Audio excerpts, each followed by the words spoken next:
I thought I was clever, untouchable, even. But I couldn't have been more mistaken. That afternoon, I stepped into the house wearing a grin that felt unstoppable, the kind of grin you wear when you think your secret is safe, when you believe you've outsmarted the world. I told myself it was harmless. Just lunch. Just conversation. Just laughter. That was the lie I clung to. But deep down, I knew it was something more.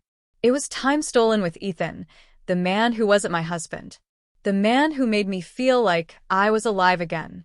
The smell of fresh coffee greeted me as I opened the door. Daniel's coffee. My husband of 8 years sat in the living room, book in hand, glasses slipping down his nose. He glanced up briefly, our eyes met, and his look was calm, steady, unreadable. I thought nothing of it. Why would I? Daniel was loyal, gentle, devoted. He loved me with the kind of trust most people dream of. And instead of valuing that gift, I treated it like a cage I needed to escape. That day, I thought I had it all figured out, the comfort of Daniel's love and the thrill of Ethan's attention. I believed I could balance both worlds without losing either. But the smile I wore that day betrayed me. That smile wasn't innocent. It was a confession. And Daniel noticed. Looking back, I should have caught the way his eyes lingered on me. Not suspicious. Not angry. Just knowing. That smile was the last before everything unraveled. Daniel and I had the kind of story people envied. We met in college, quickly became inseparable, and built a life together. He gave me safety, tenderness, and certainty. Our early years were full of laughter, plans, and midnight conversations. But over time, life settled into routine. Not because his love faded, it only grew stronger, but because I convinced myself it wasn't enough. That's when Ethan appeared. He noticed what Daniel overlooked, the way I styled my hair, the dress I chose, the perfume I wore. His attention made me feel wanted. I absorbed his compliments like they were water, even though I knew they were poison. I kept telling myself it was harmless. Just lunch. Just words. But I knew better. Daniel noticed the changes, the distracted smiles, the phone lighting up with messages. He wasn't blind. He just never confronted me. He trusted me, and I used that trust as cover to betray him. The beginning of the end came on a Tuesday.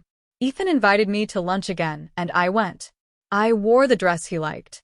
I laughed too loudly, leaned in too close, brushed his arm when I shouldn't have.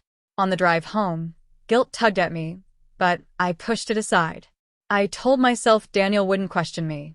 So I walked back through the door, wearing that same smile. Bright. Carefree. And Daniel saw it. That night, he said nothing. No questions. No warmth. Just silence. And that silence weighed heavier than any argument. Days passed. He kept up the routines, coffee, work, chores, but something was missing. His warmth. His affection. His touch became mechanical, his smiles thin and forced. Instead of drowning in guilt, I started to feel anger. Why wasn't he asking? Why wasn't he fighting for me? Meanwhile, Ethan wanted more. More of my time. More risk. And I let myself get pulled further in, torn between guilt and temptation. Until one evening, I came home to find a folded note on the kitchen table. One line, written in Daniel's careful handwriting. I know. Don't worry. You'll never see me angry, but you'll never see me the same again either. The floor vanished beneath me. He knew. He had known all along. The next morning, I confronted him. My voice shook as I asked what he meant. He looked at me with steady, calm eyes. I saw the messages, he said. And I saw the smile you wore that day. That smile told me everything. I broke down, begged, cried, swore it had only been once. But he only shook his head. It's not the mistake, he said quietly. I could forgive weakness. What I can't forgive is that you enjoyed it, that you smiled. In that moment, I knew I had already lost him. Then he told me the truth. He had already started moving out. Signed a lease. Spoken to a lawyer. Made his plans. He wasn't going to shout, break things, or humiliate me. He was simply leaving. Not with rage. Not with hatred. With dignity. And that was what shattered me the most. His silence cut deeper than any scream. His calm hurt more than any fight. Because silence leaves you with nothing but your guilt. And Ethan? He disappeared the moment things got difficult. He was never mine. Just a distraction. All that remained was the memory of Daniel, the man who had loved me completely, and the man I threw away. What haunts me most isn't the betrayal itself. It's the grin I carried when I walked through that door.